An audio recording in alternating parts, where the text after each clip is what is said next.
First short question है what is the molar volume of gases at room temperature pressure, यानी कि RTP कहते हैं रूम टेम्परेचर प्रेशर को। ठीक है, पहला शॉर्ट क्वेश्चन है रूम टेम्परेचर प्रेशर पर मोलर वॉल्यूम क्या होता है।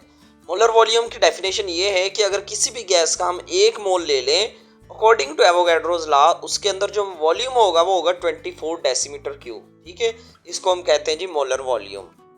अस्सलाम वालेकुम। क्लास 10 केमिस्ट्री की जो न्यू बुक आई है उसका चैप्टर 15 के हमने प्रीवियस लेक्चर में सारे के सारे चैप्टर के अंदर वाले शॉर्ट क्वेश्चंस कर लिए थे स्टोइकियोमेट्री के। आज हम करेंगे एक्सरसाइज के शॉर्ट क्वेश्चंस। ठीक है, जो एक्सरसाइज के लास्ट पे दिए होते हैं उसके शॉर्ट क्वेश्चंस करेंगे। पहला शॉर्ट क्वेश्चन है जी व्हाट इज मोलर वॉल्यूम। ठीक है, यानी कि मोलर वॉल्यूम क्या होता है एट आरटीपी। आरटीपी का मतलब होता है जी रूम टेम्परेचर प्रेशर। ठीक है, रूम टेम्परेचर प्रेशर के ऊपर किसी भी गैस का जो है वो मोलर वॉल्यूम क्या होता है।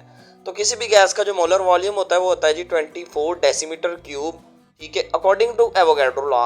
एवोगैड्रो लॉ ये कहता है कि किसी भी गैस का हम अगर 1 मोल ले लें, ठीक है, रूम टेम्परेचर और प्रेशर के ऊपर जो उसकी अमाउंट होती है उसके वॉल्यूम की वो होती है जी 24 डेसीमीटर क्यूब। ठीक है, तो ये एवोगैड्रो लॉ कहता है molar volume of a gas at room temperature pressure is 24 decimeter cube because according to Avogadro's law 1 mole of any gas occupies the same volume at same temperature and pressure। ठीक है, तो ये था जी पहला short question. Second short question देखिए student exercise का chapter number 15 का how does the concept of molar volume is useful for us, यानी कि मोलर वॉल्यूम का जो कंसेप्ट एवोगैड्रो लॉ ने दिया था वो हमारे लिए हेल्पफुल कैसे है, कहाँ हमारे लिए यूजफुल है।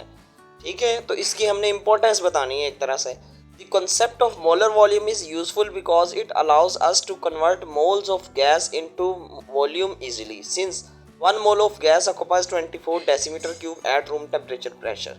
यानी कि मोलर वॉल्यूम अगर किसी भी गैस का हमें पता होता है क्योंकि 1 मोल में उसके 24 डेसीमीटर क्यूब होते हैं, तो वॉल्यूम से हम नंबर ऑफ मोल्स इजीली निकाल सकते हैं।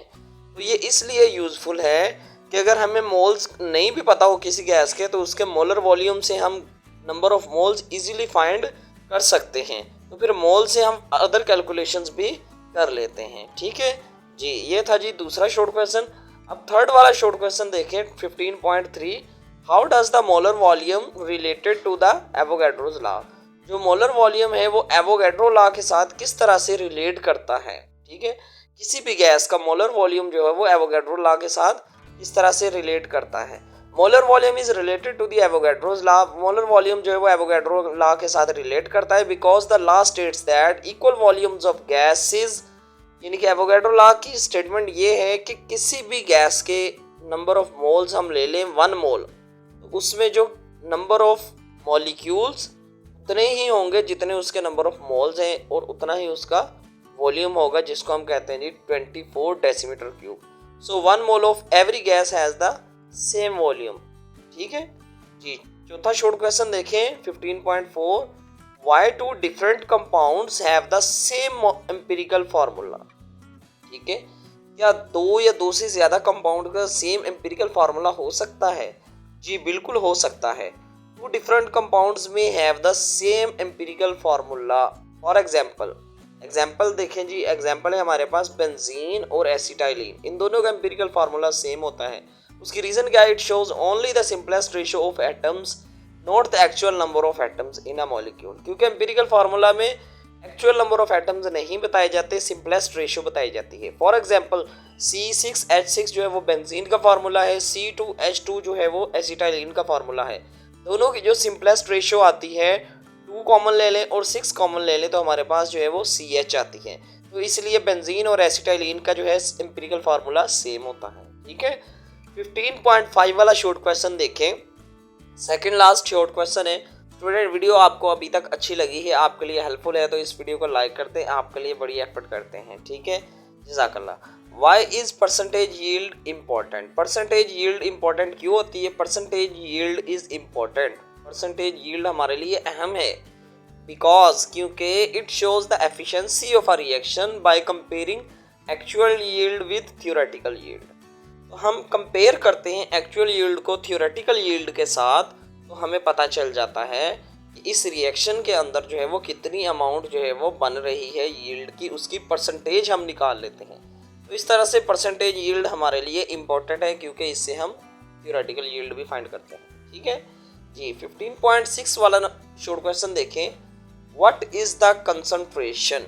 ठीक है, कंसंट्रेशन की हमने डेफिनेशन बतानी है। किसी भी सोल्यूशन की कंसंट्रेशन क्या होती है मोल पर डेसीमीटर क्यूब में इफ इट कंटेन्स, ठीक है, 49 ग्राम ऑफ H2SO4।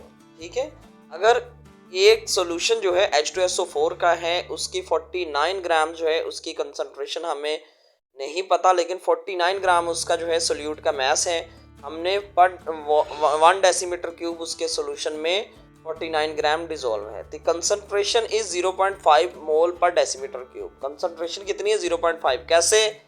49 को हम डिवाइड कर देंगे, यानी कि नंबर ऑफ मोल्स को हम डिवाइड करवा देंगे मोलर मैस के साथ। 49 को 98 से डिवाइड करवाया तो 0.5 आ जाएगा। ठीक है, तो ये हमारे पास स्टूडेंट क्या आ जाएंगे? कंसंट्रेशन 0.5। ठीक है, तो ये सारे के सारे शॉर्ट्स हो गए हैं अल्हम्दुलिल्लाह से।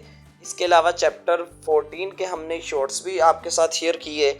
सारे के सारे वो क्वेश्चन जो चैप्टर के अंदर से बन सकते हैं वो भी हमने अपलोड किए हुए हैं इसी चैनल के ऊपर। प्लेलिस्ट में आप विजिट करके देख सकते हैं। तो इस चैनल के ऊपर स्टूडेंट्स आपको केमिस्ट्री की, फिज़िक्स की, बायो की, इंग्लिश की, मैथमेटिक्स की, सारे के सारे 10th क्लास की जो न्यू बुक आई है उसके सारे लेक्चर्स आपको इस चैनल के ऊपर मिलेंगे। इस चैनल पर अगर आप फर्स्ट टाइम आए हैं तो इस चैनल को सब्सक्राइब कर दें और बेल आइकन लाजमी प्रेस किया करें, ताकि आपको जब भी हम लेक्चर शेयर करें आपको मिल सके।